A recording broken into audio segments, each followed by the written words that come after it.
Welcome back to the second part of friction classes. Today we will be dealing with classification of friction. This classification we will be looking at in our everyday in and day out activities. The first classification which we can observe in friction is sliding friction and rolling friction. Sliding friction and rolling friction. What is a sliding friction and what is rolling friction is, imagine you have got a suitcase and it is of 50 kgs and you are pulling it on a ground. Now what happens is, because of this pull, your suitcase will move in this direction and the behavior of movement will be sliding.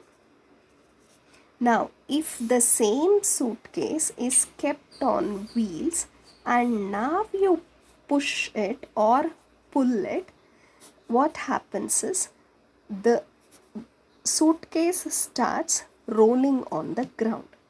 Now, with this concept, what is actually happening over here is there is a relative motion of the object in relation to the contact surface.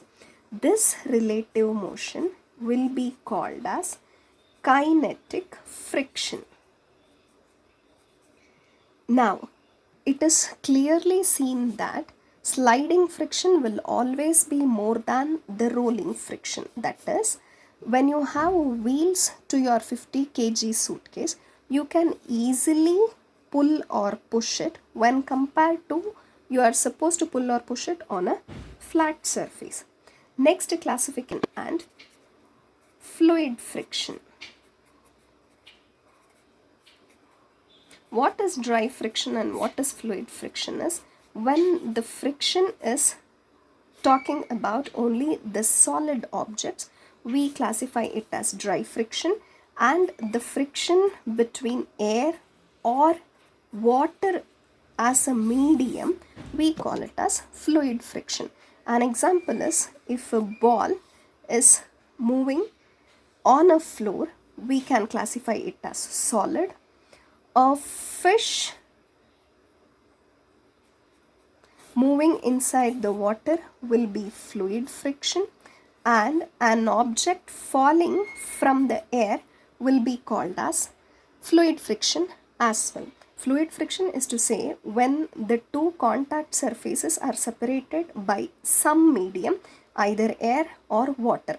It need not be water alone, it can also be oil, lubricants, anything that is liquid in nature.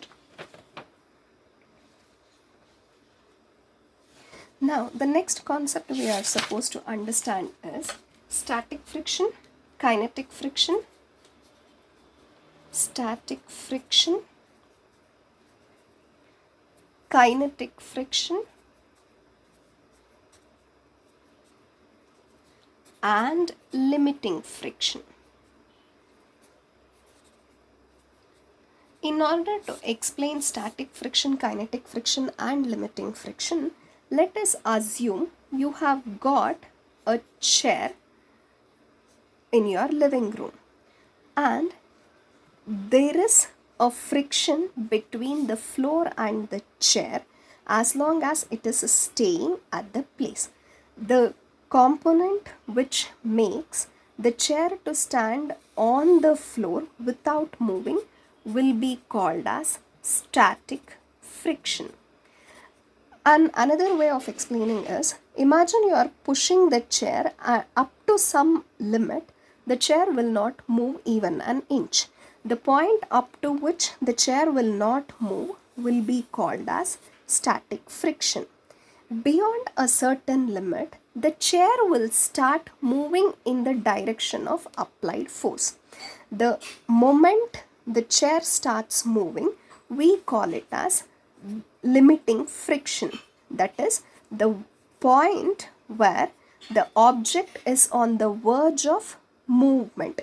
that point will be called as limiting friction, and the movement, relative motion of the object in relation to the contact surface will be called as kinetic friction. The same thing can be explained in terms of a graph. Let us draw a graph of horizontal or applied force.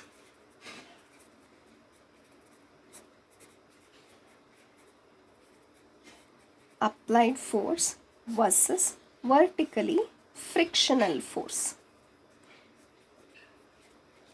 As long as the applied force, initially the frictional force will be equal to the applied force. So it goes on to a point, and beyond a certain point your object will start moving.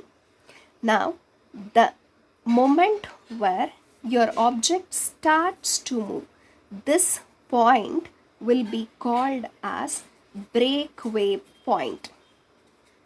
Breakaway point, and this will be called as limiting friction. The time period or the distance up to which the object remains stationary will be called as static friction. And after the object reaches limiting friction, it starts to move, and the time where it starts to move will be called as kinetic friction. Now, one major thing what can be observed in this sketch is static friction is greater than kinetic friction.